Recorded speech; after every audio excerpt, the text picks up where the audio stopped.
Sophie owned a bakery. She loved it. The smell of fresh bread, the smiles of regulars, the pride of creation. But after 3 years, she was exhausted. She opened at dawn, closed after dark, managed staff, handled inventory, and still did the books at midnight.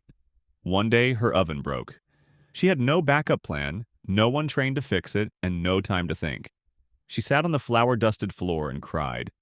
Not because of the oven, but because she realized something brutal. She didn't own a business. She owned a job that couldn't run without her. That moment changed everything. Sophie didn't quit. She rebuilt. She studied systems, hired smarter, documented everything. Today, her bakery runs without her. She travels, she sleeps, she dreams again. This video is about that transformation, from burnout to freedom, from technician to entrepreneur, from Sophie to you. Most businesses are born from passion. You love baking, coding, designing, so you start a business. But here's the trap. Doing the work and running the business are two different games. The technician loves the craft. The entrepreneur builds the system. If you stay a technician, you become the bottleneck. You do everything yourself. You believe no one else can do it right, so you work harder, longer, and eventually, you break. The E-Myth calls this the fatal assumption, that if you understand the technical work, you understand the business. You don't. And that's okay. Because the shift isn't about abandoning your craft. It's about elevating it. It's about building a machine that delivers your magic without draining your soul. The technician works in the business. The entrepreneur works on it. Which one are you? Inside every founder, there are three personas fighting for control. The technician, the manager, and the entrepreneur. The technician wants to do the work.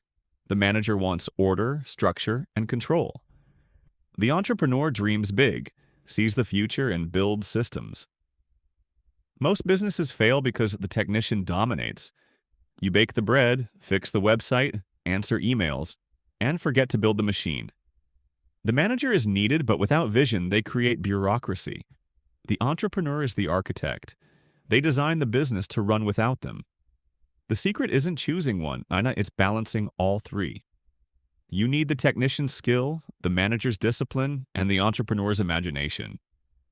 But only the entrepreneur can lead. Only they can build a business that scales, survives, and sets you free. So ask yourself, who's running your business today? And who should be? Most small businesses rely on superheroes. The founder who knows everything, does everything, and solves every problem. But superheroes burn out. Systems don't. A system is a repeatable process that works without you. It's a checklist, a training guide, a documented workflow. It's the difference between chaos and consistency. When Sophie rebuilt her bakery, she didn't just hire better, she trained better. She created manuals, checklists, and routines. Her team could run the shop without her. That's leverage. That's freedom. Systems turn your business into a franchise, not a fluke. They protect your brand, your time, and your sanity. If your business depends on your memory, your mood, or your presence, it's fragile. If it runs on systems, it's scalable. So stop being the hero. Start being the architect. Delegation isn't abandonment. It's design. It's the art of trusting others with pieces of your vision. But trust requires structure. You can't just say, figure it out. You need to define the task, the outcome, and the standard. That's where systems meet people. When Sophie hired a new manager, she didn't just hand over the keys. She handed over a playbook. Roles were clear, expectations were documented, feedback was built in. The result? Her team felt empowered, not confused. Delegation works when people know what great looks like, when they have tools, not just tasks. Most founders resist delegation because they fear loss of control, but real control comes from clarity, not micromanagement. Design the role, define the win, then let go. That's how you build a business that breathes without you. Even if you never planned a franchise, you should build like you will. Why? Because franchises run on systems, not personalities. They're designed to be replicated, scaled, and sustained. That mindset forces clarity. It forces documentation. It forces you to ask, could someone else run this without me? If the answer is no, you're still in the technician's trap. Sophie didn't want 10 bakeries, but she built her shop like she did. Every recipe was standardized. Every shift had a checklist. Every role had a guide. That's the franchise mindset. It's not about expansion, it's about independence. It's about building a business that's bigger than you, one that survives vacations, emergencies, and evolution. So even if you stay small, build like you're going big. Because that's how you build freedom.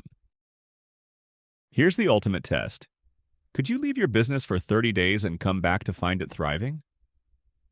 Most founders can't. They'd return to chaos, complaints, and collapse. That's the exit test. It reveals whether you've built a business or just a job. Sophie took that test. She flew to Italy for a month. Her bakery ran smoothly. Sales grew. Her team innovated. Why? Because she built systems, trained leaders, and trusted the process. The exit test isn't just about vacations. It's about legacy. It's about building something that lasts, something that serves others, not just you. If your business can't run without you, it's not ready. But if it can, you've built something rare, something real, something worth scaling, selling, or simply enjoying. So, could you pass the exit test? You've seen Sophie's story. You've met the technician, the manager, and the entrepreneur. You've learned about systems, delegation, and the franchise mindset. Now it's your turn. Start small. Document one process. Delegate one task. Build one system, then another, and another.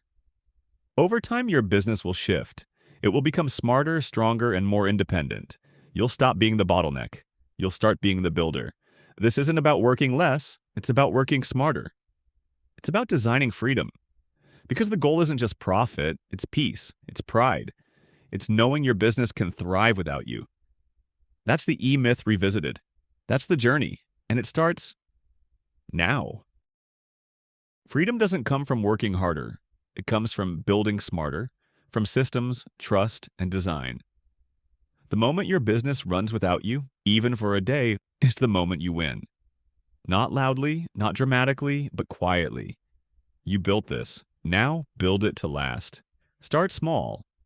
Document one task, delegate one role, then step back and watch what happens. Because the goal isn't to escape your business. It's to own one that doesn't own you. And that shift, it starts now.